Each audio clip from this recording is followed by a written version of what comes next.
Hello students, कल हमने पढ़ा था पास्ट इंडेफिनिट टेंस के बारे में। आज पढ़ेंगे पास्ट कंटिन्यूअस टेंस के बारे में। पास्ट कंटिन्यूअस में कार्य भूतकाल में जारी रहता है, खत्म नहीं होगा, काम शुरू हो जाएगा और जारी रहेगा। इसकी पहचान क्या होती है? वाक्य के अंत में रहा था, रही थी, रहे थे आदि लगे रहते हैं। अफर्मेटिव सेंटेंस बनाएंगे तो सबसे पहले सब्जेक्ट, फिर वाइस वर्ब, फिर वर्ब का फर्स्ट फॉर्म, फिर ING, object, other verb, rest of sentence. Vice verb का प्रयोग हम लास्ट में बताएंगे, कहाँ पे वाइस का करेंगे, किसके साथ और किसके साथ वर्ब का करेंगे। जैसे एग्जांपल है, वह उसे टकटकी लगाकर देख रहा था। टकटकी लगाकर मतलब घूरना।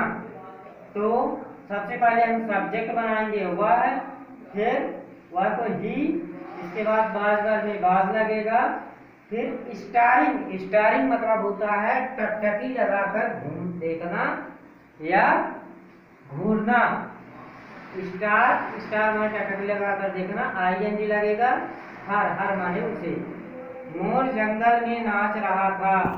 The peacock was dancing in the forest. Forest के स्थान पे जंगल भी लिखा जा सकता है। अब चलते हैं निगेटिव सेंटेंस में। निगेटिव सेंटेंस में सबसे पहले वाज, फिर वर्ब, फिर इसके बाद सब्जेक्ट। निगेटिव सेंटेंस में सब्जेक्ट, फिर वाज वर्ब, फिर नॉट, वर्ब का फर्स्ट फॉर्म, आईएनजी, ऑब्जेक्ट, इसके बाद अदर वर्ब, इसके बाद फुल स्टॉप। जैसे मैं अपने कमरे में बैठकर पत्र नहीं लिख रहा था।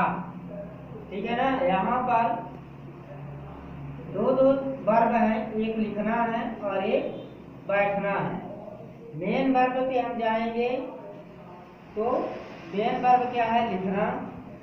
तो सबसे पहले बनेगा सब्जेक्ट आई, फिर इसके बाद वाज, फिर नॉट। मेन वर्ब है लिखना, तो writing. I was not writing, क्या नहीं लिख रहा था? लेटर। फिर इसके बाद बैठना, sitting in my room. Other word में जाएंगे। इंट्रोगेटिव सेंटेंस में सबसे पहले वाज वर्ब लगेगा, फिर इसके बाद सब्जेक्ट, फिर आईएनजी, फिर ऑब्जेक्ट, फिर अदर वर्ड, इसके बाद फुल स्टॉप। जैसे क्या आसमान में तारे चमक रहे थे, तो वर्ब यहाँ चमक रहे थे बहुवचन में है तो वर्ब लगेगा, verb. The stars shining in the sky. क्या लड़के रविवार को फिल्म देख रहे थे? Were the boys watching the film on Sunday. Interrogative with negative sentence जब बनाएंगे तो सबसे पहले वाज वर्ब लगेगा, फिर सब्जेक्ट, फिर नॉट, फिर वर्ब का first form, ING, object, other verb. जैसे क्या सुनार अंगूठी नहीं बना रहा था? सुनार को गोल्ड स्मिथ बोलते हैं, तो was the gold Smith not making a ring. क्या गली में ठंडी हवा नहीं चल रही थी? Was the cold wind, cold wind मतलब ठंडी हवा, ब्लोइंग। क्या गली में ठंडी हवा नहीं चल रही थी? Was the cold wind not blowing in the street? Street माने गली। इंट्रोगेटिव सेंटेंस जब प्रश्नवाचक शब्द बीच में हो, जिसको हमने पहले भी बताया कि WS टाइप या yes no टाइप या डबल इंट्रोगेटिव भी बोलते हैं। तो सबसे पहले अगर प्रश्नवाचक शब्द बीच में है तो उसकी अंग्रेजी लिखते हैं तो क्वेश्चन वर्ड, फिर इसके बाद वाज वर्ब, फिर सब्जेक्ट, फिर वर्ब का first form, ING, object, other verb. जैसे दरवाजा कौन खटखटा रहा था? हु वाज, खटखटाना, knocking, who was knocking the door. इसके बाद है राहुल धीरे धीरे क्यों चल रहा था? यहाँ पे देखना सब्जेक्ट नहीं है, इसलिए हमने सब्जेक्ट का प्रयोग नहीं किया है। ठीक है ना। सब इसमें क्वेश्चन वर्ड आ गया, फिर वाज वर्ब आ गया, फिर इसके बाद वर्ब आ गई है। सब्जेक्ट नहीं है इसलिए सब्जेक्ट का प्रयोग नहीं किया गया है। राहुल धीरे धीरे क्यों चल रहा था? तो क्यों को पहले लिखेंगे, why was Rahul walking, verb है वॉकिंग स्लोली। स्लोली मतलब धीरे धीरे। अब हम इसी का बनाते हैं निगेटिव सेंटेंस, यानी जब प्रश्नवाचक शब्द बीच में हो उसका निगेटिव बनाएंगे।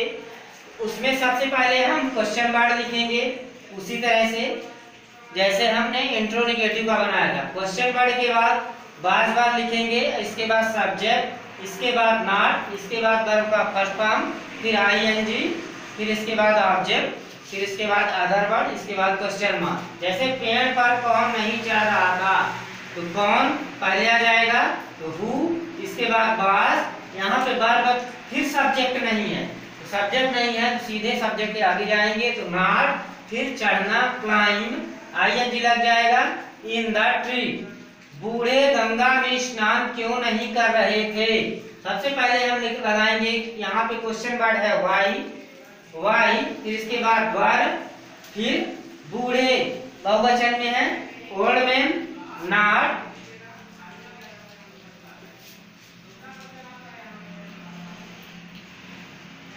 स्नान करना, बाथ, इन द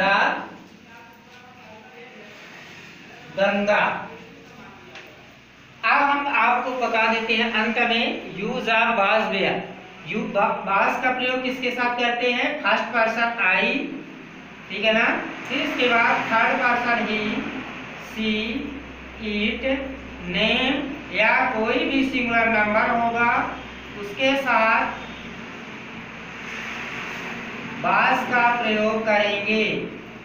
किसके साथ करेंगे, फर्स्ट पर्सन में आई, सेकंड पर्सन में नहीं करेंगे, third person he, she, it, name या कोई भी सिंगुलर नंबर होगा उन सब के साथ वाज का प्रयोग करेंगे।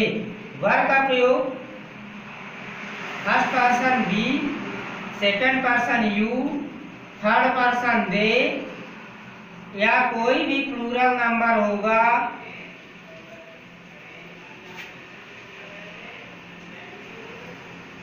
उसके साथ वर का प्रयोग करेंगे। ठीक है ना, हमने पहले भी बता दिया था कि फर्स्ट पर्सन में कौन आता है, सेकंड पर्सन में कौन आता है, थर्ड पर्सन में कौन आता है। फर्स्ट पर्सन में आई और बी होगा, सेकंड पर्सन में यू, थर्ड पर्सन में ही, सी, इट या दे, नेम भी होता है।